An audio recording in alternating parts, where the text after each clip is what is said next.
ప్రైజులోడండి మీ అందరికి.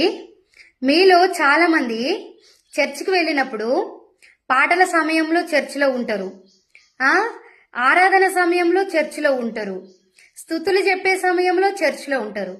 కానీ ఎప్పుడైతే వాక్య సమయం వస్తుందో అప్పుడు నిమ్మలంగా చర్చిలంగా జారుకుంటారు, బయటికి పోయి ఏదో ఒక పని చేస్తారు.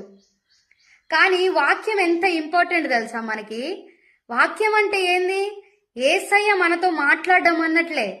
కానీ ఏసయ్య మనతో మాట్లాడేటప్పుడు మీరు బయటికి వెళ్ళిపోతారు, అది కరెక్ట్ కాదు. వాక్యం మనకి ఎందుకు దేవుడు ఆ మెసేజ్ టైంలో మనం అక్కడ ఆ మెసేజ్ మనం విన్నప్పుడు, మనం ఇంటికి వెళ్ళినప్పుడు ఆ మెసేజెస్ అన్ని దేవుడు మనకి గుర్తు చేస్తాడు.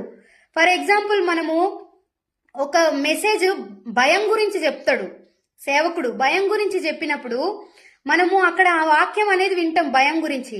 తర్వాత మనం పక్కకి వెళ్ళినాక మనకి ఎక్కడైనా ఏదైనా సందర్భాలలో మనకు భయం అయిందనుకో, ఆ టయానికి దేవుడు మనకు ఆ వాక్యం గుర్తు చేసి మనల్ని బలపరుస్తాడు. అట్లా ఎన్నో ఎగ్జాంపుల్స్. కానీ కరెక్ట్ వాక్య సమయానికే జారుకుంటారు. ఆ విధంగా ఉండకండి. వాక్యం అంటే దేవుడు మనతో మాట్లాడుతున్నట్టు, అది ఎంత గొప్ప ధన్యత మనకి.